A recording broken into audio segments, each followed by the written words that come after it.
Holy crap, do you see my hair all screwed up because of my friggin' wife throwing headphones at me? God damn it, I work on that all day long. Welcome to the G.N.A podcast, games, nerds, and alcohol, where some of us drink, but we still talk about stuff. And it looks like Vintage is talking, but I can't hear a word he's saying. I don't know whether that's a good thing or a bad thing, but I do know that this man's face, making my nipples hard. We're joined tonight by Koh. How you doing, Koh? I'm doing great. It's my birthday. And I'm drinking. It is your birthday. Mm-hmm. I feel like we should sing. No, I feel like we need to do birthday shots. I feel like we need to sing while doing birthday shots. I can't do shots anymore. Oh, or any less. I've got my drink. Shots. I got my drink on. I got my drink on. Well, I can't do shots anymore because I'm all out of liquor.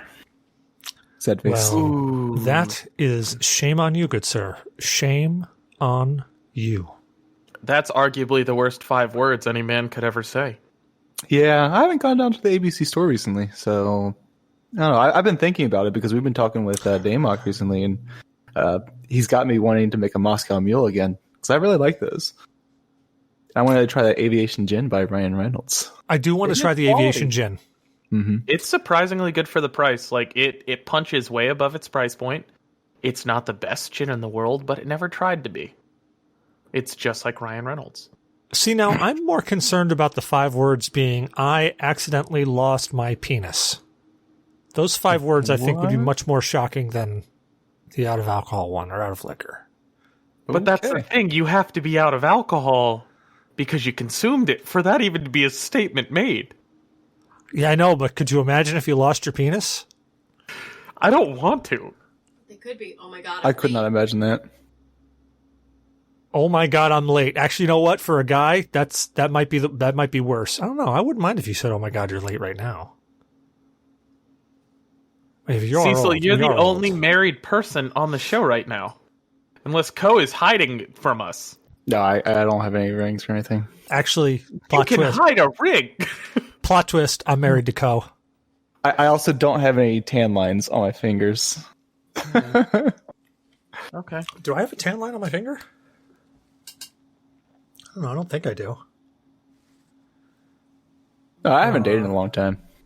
I'm trying to, but Oh, dude. Okay, not- so here's highly what interested. here's what you got to do. You got to go. There's 3 fun. There's quiver. Where else did I found? So I went on like a quest for finding all of the dating apps, and I found Cupid. so many. There's Cupid. There's BuyCupid. Bumble. There's Bumble. There's Tinder. Did we say Tinder already? No, we didn't No. say Tinder. Tinder, like, okay, That's so like a hookup site. that is absolutely. Hold on though, a but hookup. Tinder is not the grinder for straight people. So there's got to be a grinder equivalent for straight people that is just hooking up because that's not exclusively Tinder. That's Tinder. No, That's so Tinder. or 3 fun, which 3 fun kind of goes both ways though.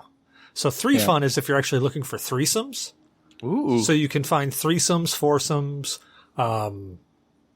group, swinging, everything. So is Quiver. So Quiver's got way more questions though. So Quiver actually goes through and is like, what are you into? Male, male, female, male, female, male, male, female, female, group, bondage, S&M, BDSM, anal. And like literally you go straight down the line. It's like anal giving, anal receiving. And it's like, I haven't tried that. I haven't tried that. I have tried that. That hurt when I fell on the fence. Check. Yeah, it's like, sitting there going down, always, always, always, always, always. Ooh, have I done that? Never, never, never. Well, they have a no way as well. So you can actually select no way. We'll take it one step at a time. Yeah, you're giving me I some haven't- great ideas here, Cecil. I can slowly ease it in. It's like, so no butt stuff? What if you gone butt dating stuff in, with like- her and you're there? So, I haven't gone dating in like 11 years, so let's take it easy on that. well, you can also select like, do you like it hard and fast? Do you like it slow and sensual? Do you like to make the first move? Do you like to be pursued? Like you can do all of the stuff. Yeah, it's like check. Going straight down the Queefing, line. yes or no? It's like pegging, yes or no. Yep. Sometimes. Depends if I know her. Has that been brought up in either of your previous past relationships? What, pegging? Yeah. Yes. Previous or current?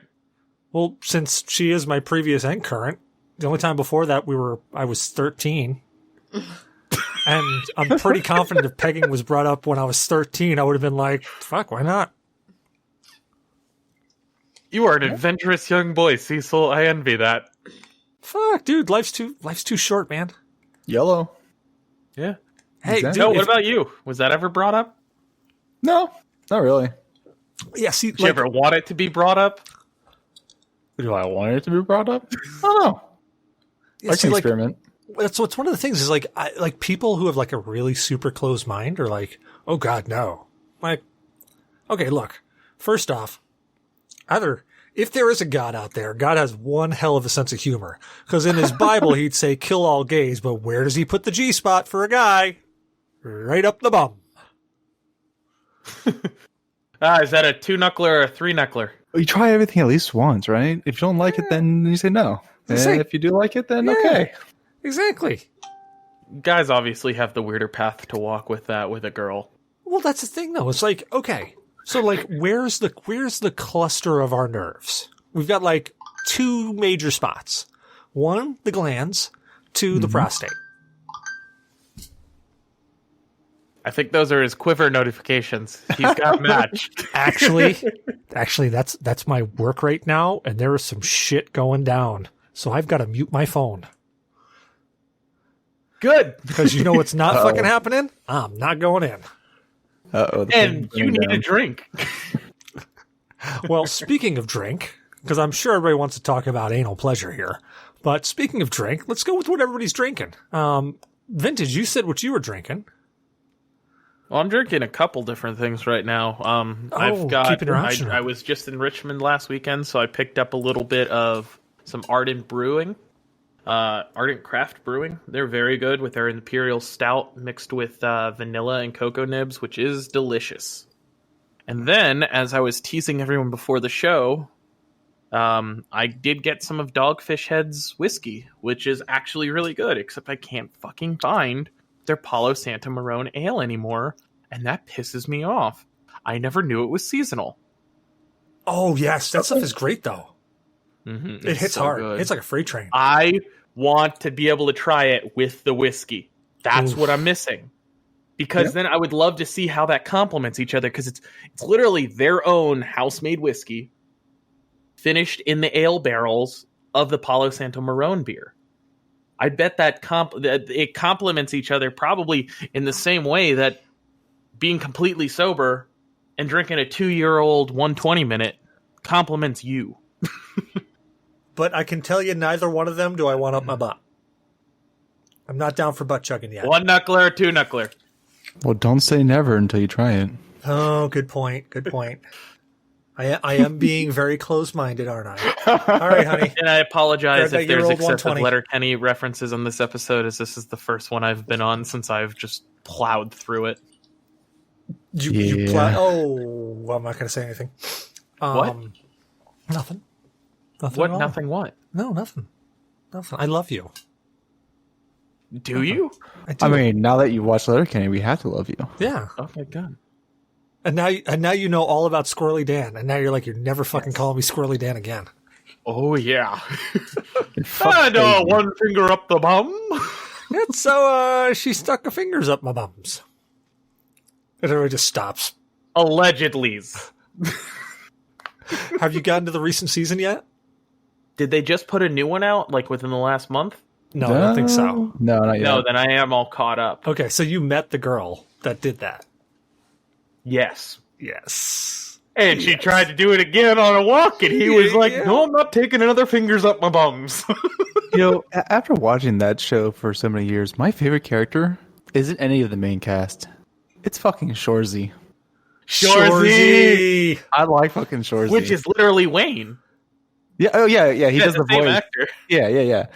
Fuck Except you, he's got Shorzy. literally one thing he says. He's got the high pitched voice, and he just talks trash to everyone, and I love it. He's Fuck got you, one Shorzy. line. Fuck you. He's got one line, and then over the course of, I think it's season 3, he literally, no, one line he keeps repeating, like his one single insult, and then over the course of like one single season, he brings up, I'll tell you how it's going to go down. I'm going to hit you, you hit the ground, I fuck your mom. And then that's the only thing he says the entire season. Oh no, I like the episode when he's showing off against the other team, and he just like, I'm going to sit there and decimate you. You all fucking suck. Or something like that. Give your nuts a tug, you tit fucker. Is that the last season that was out, though? Where they're giving them the pointers on who they're about to play? Yes. So he could, like, read up on it. Yes. Like, what the hell is this gay shit? You guys had to invent your own fucking language because you can't speak American. Fucking No, Cersei. I love that show for the dialogue, just like I love Kevin Smith's films for the dialogue. Yes. Because, like, you could put, now granted, you couldn't put anybody there, but you could put almost anybody there, and just that writing and that dialogue goes. This most recent season, I think they fell a little short, but, like, that opening, literally the opening scene where the two hockey players, like, in the first episode 1, oh, so heard you vowed off fighting. Oh, it must be sucky. And he's just sitting there, and they just go on the rant going off on these guys. We'll play a little 5-on-1. How many times have you jerked off today? Go on. Oh, he's bashful. How, what? Tugged it. Distributed free literature. I'm so bummed, though, because one of my favorite characters in the first few seasons was absolutely Glenn. He was just the right amount of uncomfortable where it didn't, like, get you to not watch the show. If anything, it was just like, oh boy, what's he going to say next? Oh, yeah. Such a bummer. They kind of slid his role off. Like, the last season he had a major role was when they did the Crack and Ag radio TV show. Yeah. Welcome to Crack and Ag. Bet you can't. Yeah, that dialogue in there, man. Just and just like those the round tables that they would do where they're just bantering back and forth. It literally, and I think the thing that kicks it back more for me is that growing up, that's what me and my friends used to do. We used to just sit around drinking and bullshitting like that. And it was just so much fun. You can buy puppers. You have to import it from Canada. And the show is partnered already with some distillery that went unnamed to produce Gus and Brew. I am so excited. Are you kidding me? I was immediately hooked on Gus and Brew when just the second episode where Wayne starts fighting again and he goes up to the phone. Yep, end of the driveway. Puts the phone down. Let's do this. Everybody gets their shot of Gus and Brew, and he's ready to fight. You knew when the Gus and Brew was broken out for a single shot, it was fighting time. When it was more than a single shot, there might have been a fight later. Oh, man. No, that's just such a great, great show. If you're listening to this right now and you have not watched Letterkenny, jump on Hulu, jump on YouTube, just watch some clips from it at least. Man, the show is it's worth a watch. Totally worth a watch. All right, well, we're just rambling on here. All right, State of Games. State of Games is where we talk about what we've been playing for the past week, or we just pontificate on how we feel gaming is in general right now. So I'm actually going to start this one because mine's going to be really super simple. I was playing Squadrons about an hour before we started recording. I played one story mission and one quick match. Got decimated in the quick match. Story mission was pretty easy because it was like one of the first 3 or 4. Fun game. If you liked the old X-Wing or TIE Fighter or X-Wing versus TIE Fighter, it's got a very, very strong feeling to that. It's got a little touch of Elite Dangerous in there with your systems management, which I didn't really expect, but it's a nice little touch. It gives a little bit more complexity. You can play it in VR. I haven't played it in VR. Totally want to play it in VR. Really want to play it in VR because I think it would be really bitchin'. Do you have a VR headset, Cecil? Negative. I do not. I might be able to hook you up. I'm about to snag that Quest 2, if you want my original Quest. So, unfortunately, I am on a decluttering mode, so I don't know if you can see... Well, you probably can't. I don't know if you can see behind me. All of those shelves used to have a lot more shit on them. So I would say, yeah, I can't even turn the camera around because the shelves up here had a bunch of shit on them. Now they've got some cards and hot sauce. But I appreciate the gesture, but don't think I'm going to be getting anything for a little bit. Probably not until next year at the earliest.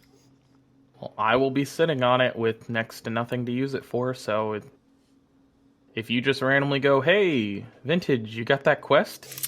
Odds are it'll be yes. Well, I was going to say, throw it on, make some money off it while you can. Throw it on Facebook Marketplace. I mean, that's where I've been selling a lot of my shit. I sold. Yeah, I'm not huge on selling to strangers. I'll buy from strangers, but I just have never had any good luck selling. Like, that's the thing. I would maybe say, Cecil, how's like $75 sound? And you would say, that sounds great, but not right now. I could see that. Yeah. Well, what's your state of games, Vintage? Well, I, like Koh, have been playing a little bit of that Cold War beta for Call of Duty. It's interesting is the best way I can explain it.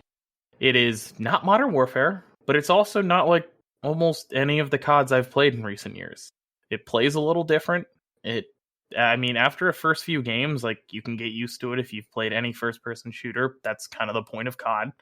But it's different time to kill. It's not a different movement system per se, but things definitely feel like it slows down a little bit. I see you giving me a weird look, Ko. Do you think it's faster paced? It's much faster paced. Compared to Warzone, maybe. And I play with an 80 field of view, which is supposed to slow down games significantly. Or make perception-wise, of course. It's not actually slowing down Warzone. You played Warzone. That's what your previous experience was. Warzone is a pretty slow game mode. Oh, I mean, when you compare it to like Apex, it's still faster. Fair enough. I'm comparing multiplayer to multiplayer. And if you want to compare multiplayer to multiplayer, Cold War is still like twice as fast as Call of Duty Modern Warfare's multiplayer.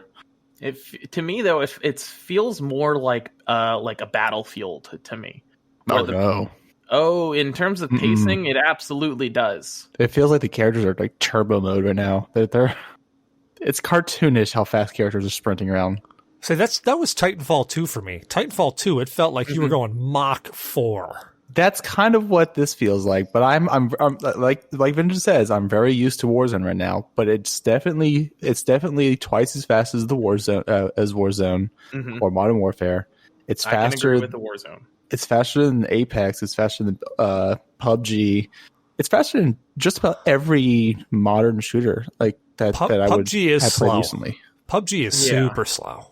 It's meant to be like a sniper type of game, so that's kind of the style to it. So that's expected. But also, like, you are trying to compare a multiplayer game to like a traditional multiplayer team-based shooter to battle royale type games. Battle royales will always be slower than a traditional like 6-on-6.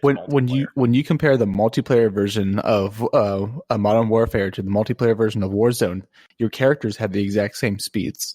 There's no difference between the two. That is accurate. Yeah, that is accurate. So it's faster paced because it's a smaller match. Yes, you're getting into action much more, but the overall movement of the characters themselves are not changing. So, on comparison to Escape from Tarkov. Much faster. Tarkov is a slow pace game. I know. I was joking there because I know Escape from Tarkov is fucking snail pace. No, that's not to say it's bad. Because here's the weird thing that Vintage hasn't mentioned is that there's like some sort of weird hybrid aim assist to it. I haven't noticed it, but I will clarify my last point. I'm not talking movement speed. Mm-hmm. I'm talking the blend of time to kill with everything else. The time to kill is absolutely slower than base multiplayer in Modern Warfare. It is obviously a lot faster than Warzone, but I feel it's because all the guns I feel like have a little bit less randomized recoil, but do less damage. So that's because I don't think you've tried playing the Firefight version of the game. The Firefight version of the game is identical to Warzone's in terms of TTK. Mm-hmm. So in that sense, it's pretty like on par. The Dirty Bomb mode. I've played that a couple times. Yeah, they have 3 versions, I think, on it. As far as softcore versus hardcore versions of multiplayer, I don't know. I don't have the Modern Warfare version of the game's multiplayer to really do a comparison in terms of TTK, because the only version they have when they do release it to free-to-play players is the hardcore version, which is 1 to 3 shots. So it's definitely slower than the hardcore version.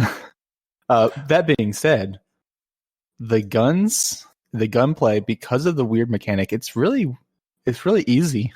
I'm running around with a sniper rifle and a pistol, and my main isn't the sniper rifle; it's the pistol, because it's a 4-shot kill. So you're playing Halo, is what I'm hearing. At most. Yeah, pretty much. Yeah. Because Halo, you just walked around with that damn pistol and you just murked people. Yep. Magnum, 3 hit to the head. Never forget. Now, what I find weird is that we're going to have an update for Warzone once it comes out that will be in support of Cold War. But how are they going to do that? Is it just going to be a Cold War themed new map? Because you can't bring in the mechanics unless they're separating the 2 games, the 2 maps completely. The 2 games play completely different from one another. The gunplay, the movement speed. You don't have mounting, so you can't mount a wall or ledges or anything like that. Challenge accepted. I can mount anything. True. But yeah, I'm kind of interested to see what they do. I think they're just going to do a new theme to Warzone, and that's about it. So I've heard some mixed things in the rumor mill. One is that it's going to be a brand new map, and that's going to be the majority of it. And just like you said, pretty much everything is just going to carry over Warzone-wise. And the other thing I saw was that the actual map of Verdansk is actually somewhat going to be integrated into Cold War in terms of campaign story, so on and so forth.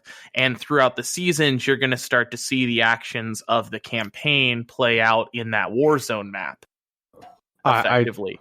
I do have to say, Activision has a big hurdle for them, and that is they need to start fixing bugs in Warzone. It's getting worse with every minor patch they're doing, not even just the major patches. Every hot fix they do, they break 2 or 3 more things. So like they fix one thing, like they fix the infinite stopping power exploit. Well, they added or re-added bugs from the past, and they really need to take a step back because it's getting monotonous at this point. There's no reason for this at this point. They need to really take hold and fix their game.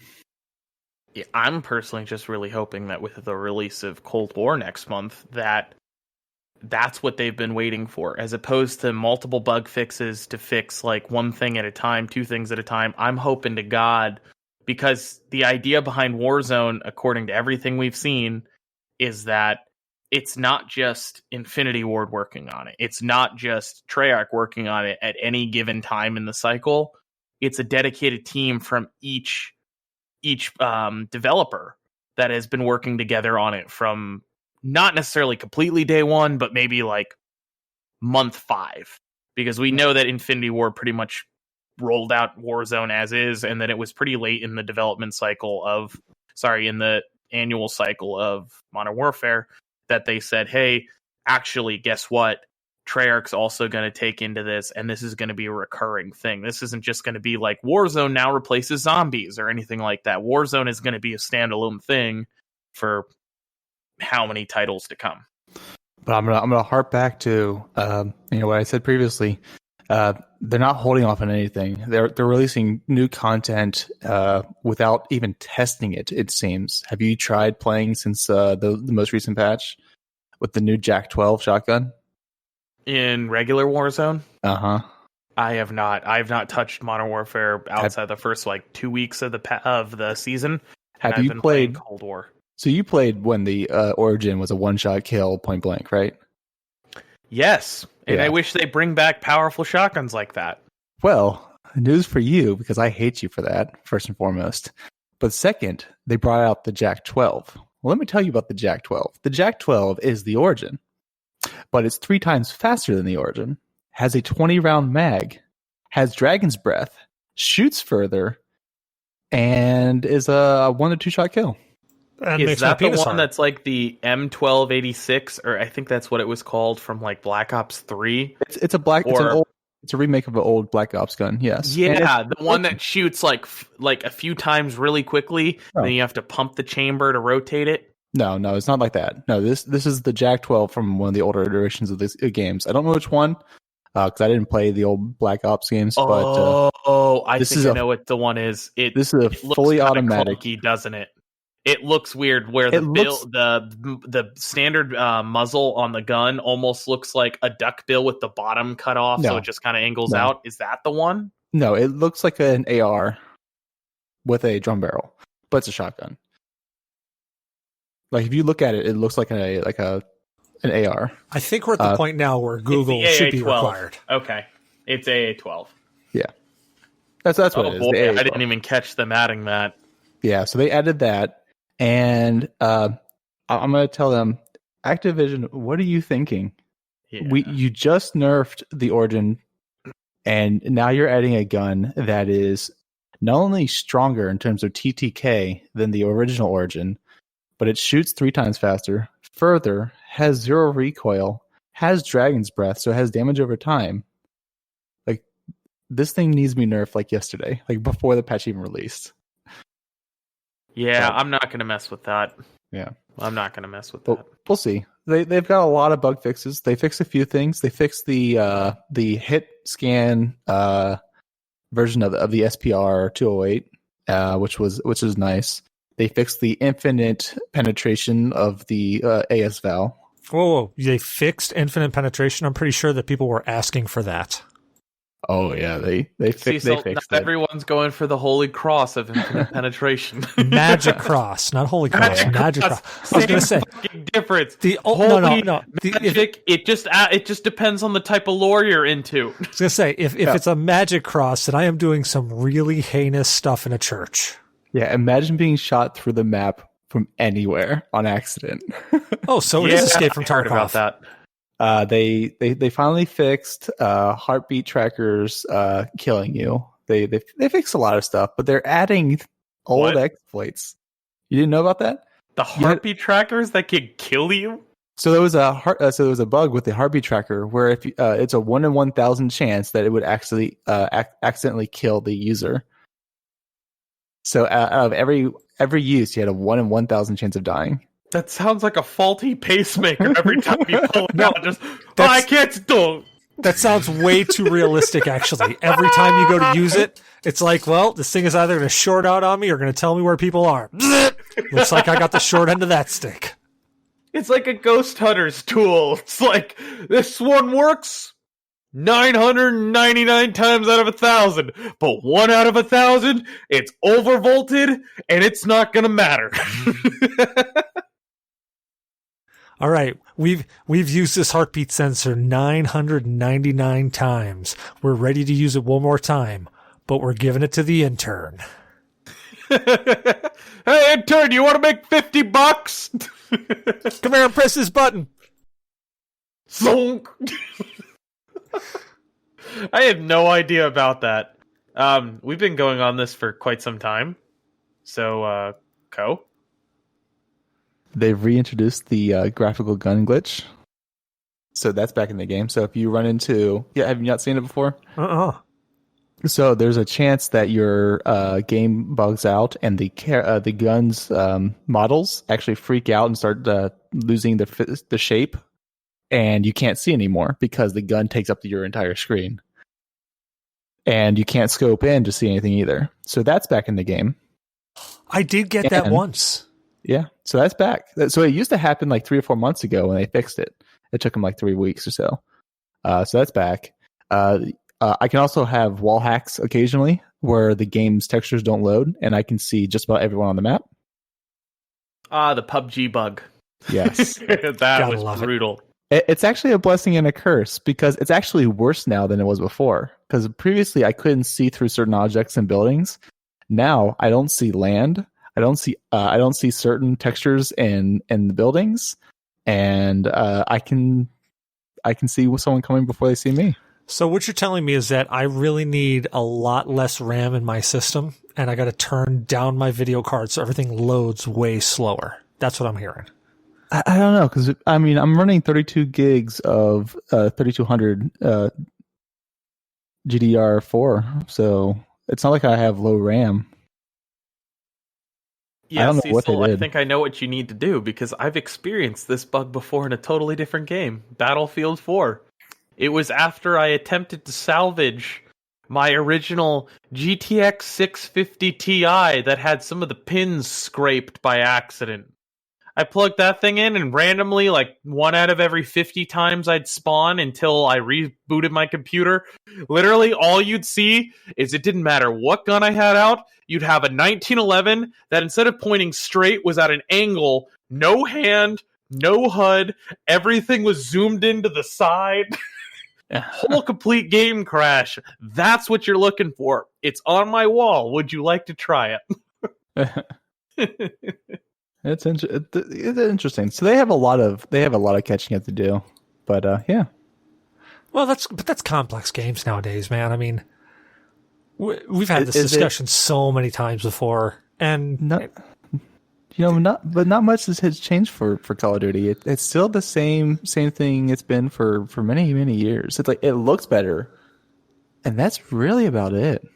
Yeah, but that's a lot of games is the problem. There's always bugs. People always find, I mean, there was a great picture of, it was an engineering meme, and it was a software engineering, and it said, the interface is really intuitive. The user will know exactly what to do. It showed a picture of a doghouse and the dog laying on the side of the roof. Yeah. And that's literally like, That's gamers, man. I mean, if there is a way that something can mess up, somebody will find it, and there's always a way.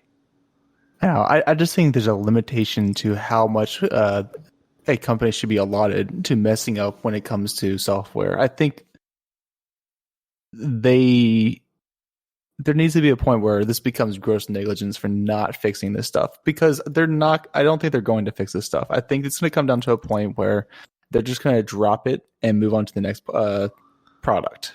And I think that's kind of Activision's MO with the Call of Duty franchise. Every year we're going to get a new Call of Duty. So we're getting COD Warzone. We're getting COD Cold War in November, I think on the 12th or something like that. And I think the next time we're going to get another one next November. And we're eventually just going to forget about it. So shockingly, they are not, like, that's not the first game franchise that has done that. Think of Madden. There are a few. Yes, Madden's like that. Yes. Madden is notorious for that, where literally you would get a new Madden every single year, whether you wanted it or not. And I can remember on the Super Nintendo, I think it was Madden 95. And Madden 95 was, wow, they really nailed it. They did great. Then Madden 96 came out, and I was like, what the heck did they do? Like, yeah. Seriously, what were they thinking? And I have no problem with them releasing new games. It comes down to them fixing their games, because how long has Modern Warfare been out? How long has Warzone been out? It's been more than a year now. Yeah, but they're doing the Madden like methodology on it. You know, they've released the next game, so they're really not looking back at the old game. Now, granted, they shouldn't do that. Right, I know they shouldn't do it. I think they should be held responsible for not. This is my thing: is that there should be some sort of repercussion for doing this kind of thing without fixing something, without fixing their clients. And unfortunately, we can't really do anything about it. But also, you got to keep in mind, just like those sports games. I mean, it's that mindset that they can do it. Yeah, no, it's not. I'm not limiting it to just Call of Duty. I'm limiting it to I'm generalizing to the entire industry. Yeah, it's the entire industry. It's they're just happen to be the prime example of this right now. Yeah. But my question is why is it so readily acceptable in like sports games? But it's because people don't clamor. Like when a new UFC game comes out, they don't clamor about, oh man, I gotta go out and get a new, and I'm not trying to belittle this in any way, shape or form. I'm upset that they're doing it in sports games, but I'm curious why why you would think they don't clamor so much on a sports game when it comes out. And they're doing the same thing. They're just releasing a new game and then glossing over all the failures or the flaws of the last game. But people, I've heard more people upset about like Call of Duty coming out and still having the same flaws over and over again than with like Madden or UFC. I think Vintage had his digit up first. So I have two takes on this. One's a legitimate, one's more of a hot take with the sports games. One, I think at the end of the day, most of the people who are playing the sports games, they care more about valid, updated rosters, better graphics than they do necessarily the overall gameplay. Because there has not been many changes in the last few years of, if you look at NBA 2K games, Madden games, not that many changes. You might see major changes in the way they do like their ultimate team or their side game modes that aren't just like the random quick play where you get to play whoever's the highlight player at that given moment. I think that's the big one, but the hot take is the people who play those games aren't necessarily like the traditional hardcore gamer that plays Call of Duty for 6 hours a day on average. But hold on, but they are just as hardcore, because I know people who play sports games that will literally play that sports game for 6 hours a day. Mm-hmm. And I mean, they're as hardcore as any hardcore first person shooter, any hardcore RTS. But I don't think it's the same type of person, though, that you No, get I agree. playing that. I agree. And that's the thing. Like, Call of Duty is that weird kind of crossover game where you've got the people that are hardcore into the sports games. They'll play Call of Duty from time to time. You'll have the people that are hardcore into something like Destiny or some like long-term game, that in-depth RPG, Fallout, something like that. That'll cross over into Call of Duty as well. But the fact that you have this group of people that will not settle for anything less than exactly what they want, and that's the typical people that you hear raising their voice. I think it's more of a silent it's a vocal minority than anything at the end of the day. Well, I think it comes down to I don't know if we have any individuals who play those in our close knit community, but I would imagine there's a good group of individuals who do complain about them releasing new products without finishing or fixing their previous products. I would imagine there's a good portion of the players about that. Oh yeah. So I don't know. It's interesting. The reason I really stopped playing sports games was one simple fact that with the way that they can update games nowadays, now with such instant on and always connected, the updates that they're doing to these games that you got to buy a whole new game for, they could do in a patch. They could do in an update, like the updated rosters, shit like that. They could fix all of that in a patch, and I could bet you money they could fix it in a patch that has less size than what Activision's been doing with Call of Duty. Okay, big question: why is COD Cold War only 43 gigs, while Call of Duty Modern Warfare 230 gigs? Treyarch doesn't care. Because I know Ward gives way too much of a shit about how big their game is, but then it's like, we got to include everything. Everything has to be here now. Everything. Treyarch's like, we've been doing this, and people like our games. We've got zombies. We've got all these other game modes. Now, granted, Cold War could very well be like 120 gigs at launch once you include the campaign and zombies, but I thoroughly do not believe it's going to be 240. No. Because I think Infinity Ward just kind of said, fuck it. This is our game. We're not going to use any we're not going to use any relevant compression. Everything's just there. And it's not cool like the Titanfall approach was. Cecil, I don't know if you remember playing Titanfall 1 on PC. You would install the game and then would spend another 10 minutes extracting and decompressing every single audio file. Dude, like that's been around for so long. You have no idea, man. Dude, back in the 90s when you would install a game because they gave you a CD, all of those audio files that were on that CD, you had to extract. They were compressed first. First install, it went through and installed the game. Then when you went in to play it, it's like, oh, by the way, we've got like all this audio that was really, really tiny on the disc. And now we gotta make it big. Oh God. It was, dude, I laugh at some of the things that just the reoccurring things that have happened over the years in gaming. It's like you see people complain and you're like, yeah, dude, been through that. Old hat. It's not going to change. Yeah. It's like beating a dead horse at this point. You know? It's just exactly. But they need like the industry needs a change. Like this is desperately. It's not. It's not, and that's the issue. Is it's actually become worse over the years, dude. With it being so mainstream now, with there being so many people, it's literally turned into a political game. You've got people on either side saying this is the best thing in the world, and you've got people over here going, this is the worst thing in the world. It needs to change. It's like, oh my god, just like to take Destiny. Bungie has tried so hard to listen to their community that they haven't listened to their friggin' developers. Yeah. You know, like we need to get this in the game right away. Okay. What about all this stuff that we wanted to get in the game that's actually going to make, the game better? No. The community's clamoring for this. We got to get this right now. Okay. But you do realize that we're just going to nerf that in like a month's time because it's going to be way overpowered. Get it in the game. Okay. Here's what always frustrated me with Destiny. And we saw it in Destiny 1 and Destiny 2. The base game, tremendous. Then they came out with the first DLC that would be a part of the season pass. This is for both. Very good. Everyone's into it. And then all of a sudden, we wouldn't get meaningful content for like 60 or 70% of the remainder of the time you paid for that season pass.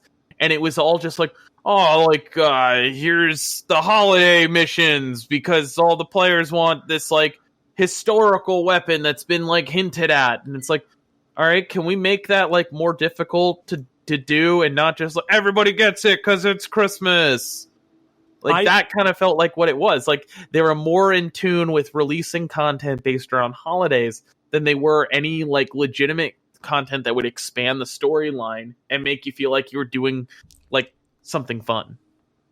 I agree with that, but only halfway.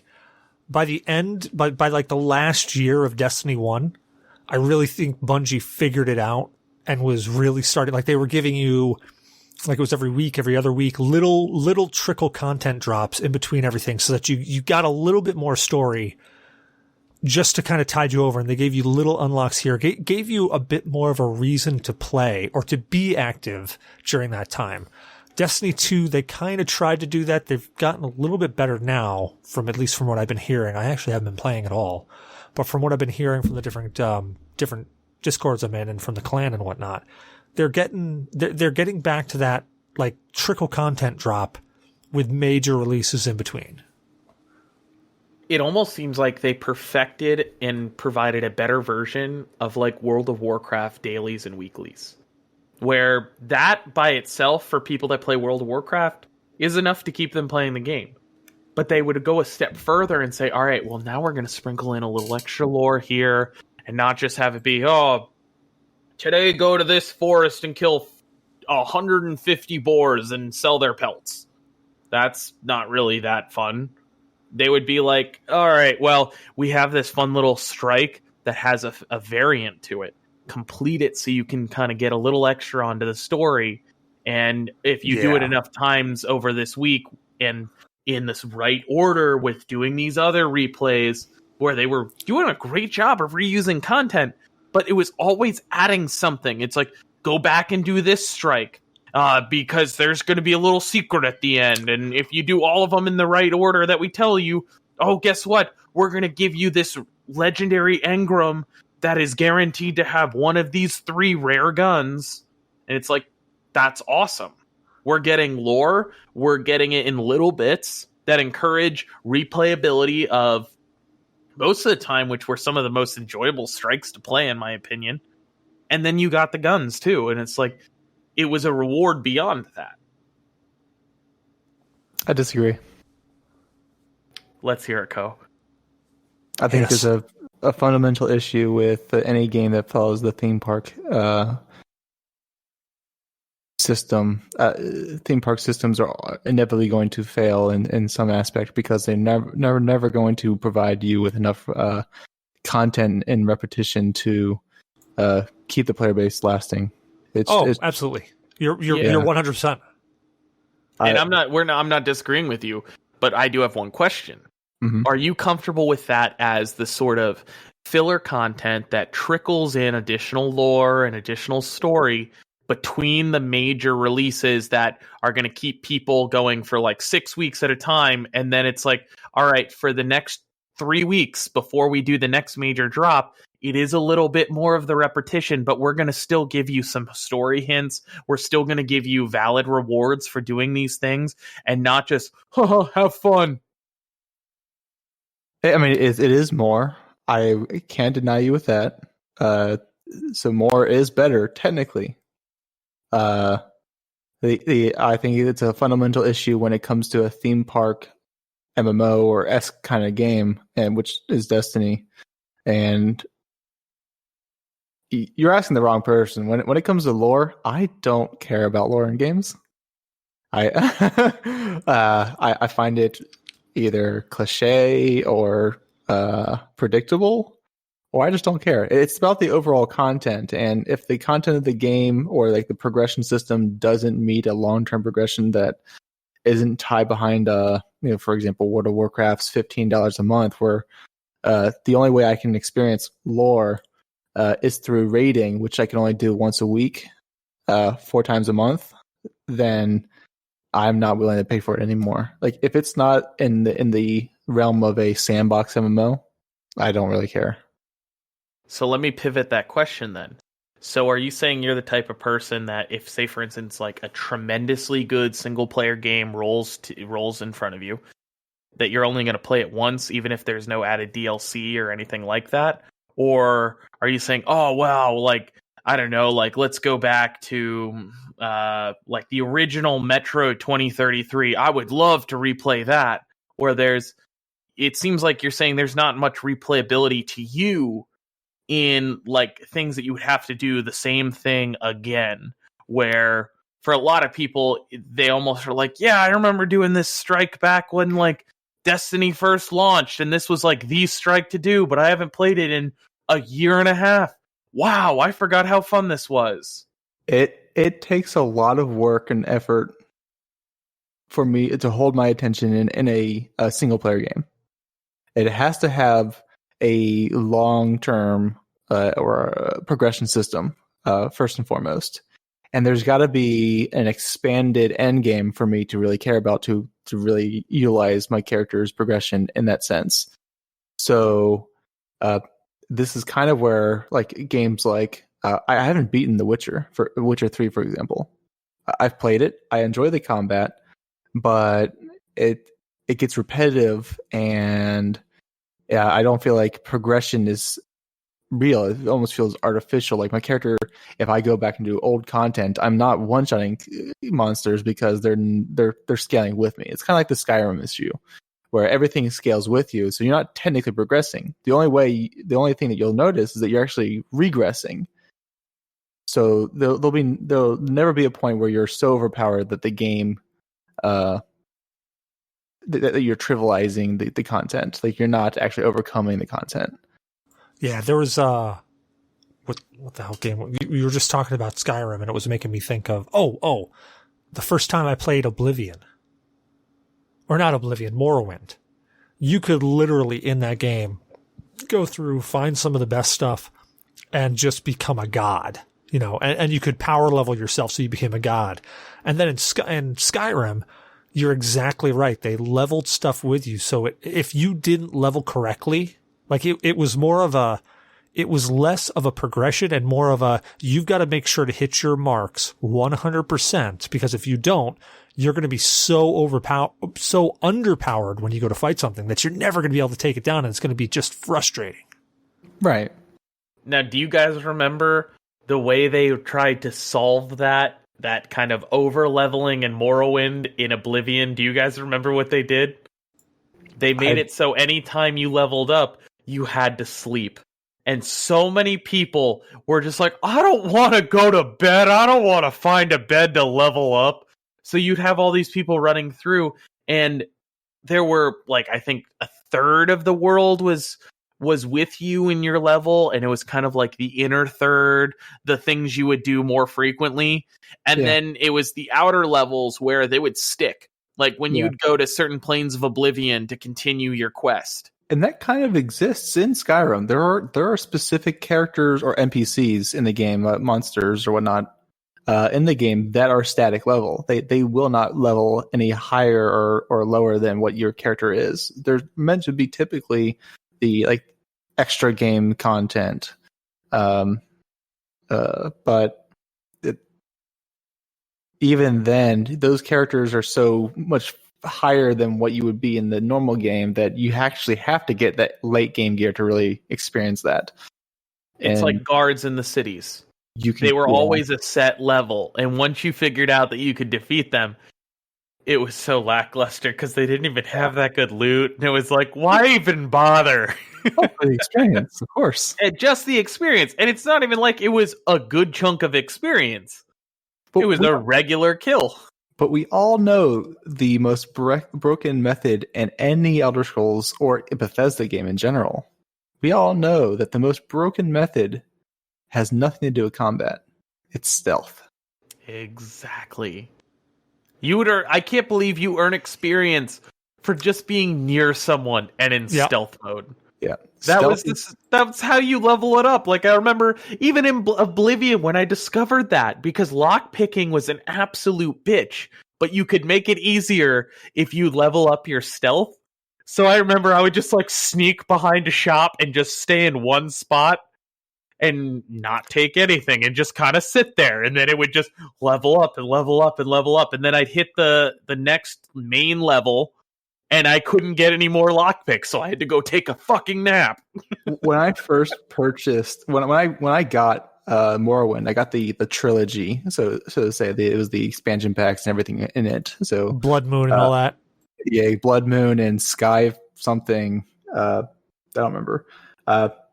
One of the things I did, and I realized, is that I could macro certain things to level up my acrobatics and dodge and stealth AFK. Dude, all you had to do was just literally have your spacebar. You jump uphill or run uphill while jumping, and you would boom. That would level up so quick. So swimming would do it a ton too for your acrobatics in Oblivion. It was silly how much XP you got for swimming. So I found a building in one of the expansions that I could climb up into a corner, and I would sit there and have a macro, and my character would sit there and jump, and I would be at the very top, and there's a ledge above my character, and it would hit the ledge and instantaneously go back down on top, down on the side of the building, and it would sit there and repeat it, glitching, and my character would power level through acrobatics. Dude, okay, so my brain I just fucking had something and I dropped it again. Okay, so Skyrim, when they added prestiging on the skill trees. Like, that was just the dumbest thing in the world. Because all of a sudden, hey, you can get up to this level, and this is the highest you can get. Oh, but you know what? We're leveling everything else with you, so we're just going to let you prestige everything. So now you can go to, infinite level. It's like, holy shit. Well, why? So when I said the most broken thing in Skyrim was stealth, yes, technically, but no, it's actually enchanting. Because enchanting, once you get to I think level 50 or so, you can infinitely make jewelry or accessories or armor pieces that would infinitely scale themselves for your gear. So you can get to a point where you would deal millions of damage on a level 1 character. I remember it took me, I'm not even kidding, 4 or 5 playthroughs of Skyrim before I finally said, yeah, I'm going to investigate alchemy and enchantments. And once I did that, it was not even fair, because then once they added the prestige system, you pair the enchantments with the prestige system on the smithing tree, and you could infinitely improve your weapons and then enchant them, which would then effectively infinitely improve their damage, and it was a never-ending cycle. And I don't know if you guys noticed, I just posted in recording chat. Oh yeah, there's Skyblivion. A project called Skyblivion. Yeah, are you guys familiar? Oh yeah. Oh yeah, that's old. Yeah. It's apparently getting close, is my understanding. And close? I want it so bad. I want an excuse to play Oblivion without the bad graphics. And I'm not saying they're bad in general. I'm saying they're bad to compared to what they are, what they could be now. Sure. And I just want to re-experience it and be like, wow, these are the same graphics I always had in my head when I was 13 years old playing Oblivion. Do you guys remember when Oblivion came out on the resources that it needed for PC? So there was a guy out there who modded it and made old Oblivion. Mm-hmm. It basically was Oblivion, but with Morrowind graphics so it could play on your current computer. Yeah. I actually see a lot of those videos on YouTube where they modify the game files and they lower all the settings for various games. So let's see how bad we can make the game look. Those are really interesting videos. Oh, damn. But yes, I do remember old Oblivion. God, yeah. Well, that was back in the day when, didn't have all this money laying around. Yeah. All these big bucks. Not wrong. And as I look around at this very sparse closet I'm in.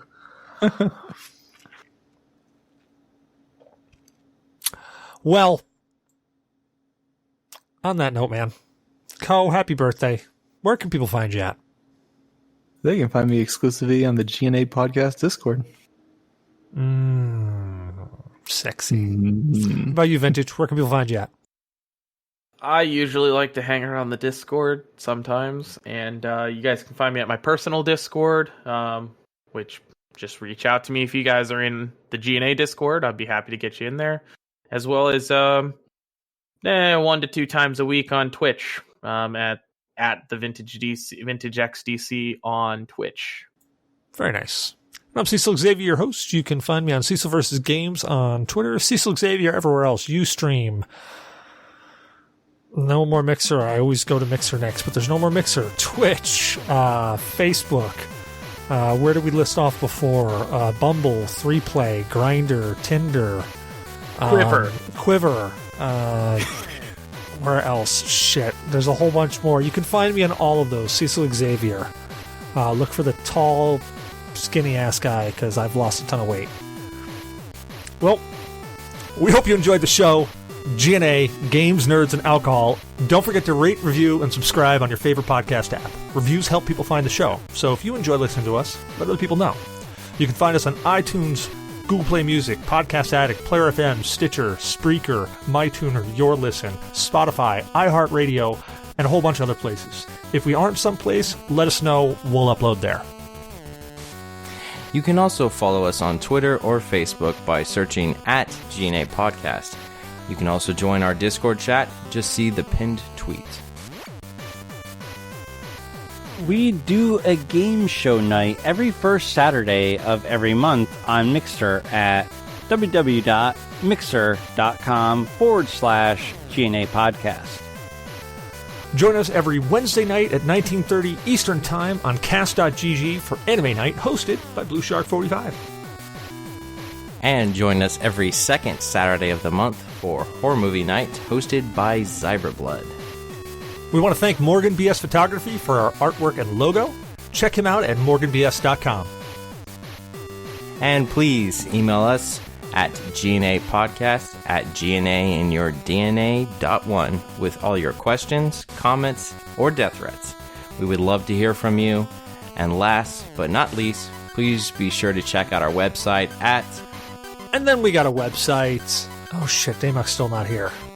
Alright, well... I can muster my inner Damok. Oh, let's back up. Okay. You can find the G.N.A podcast at www. This was a pretty fun show, guys. Like, we should do it again sometime. It was really great. GNApodcast.com. Thank you very much, sir. And thank you, too, for joining me tonight. And Koh, I hope you have a great rest of your evening, and happy birthday. Thank you very Happy much. birthday, Koh. Y'all have a good one. See ya. Have fun storming the castle.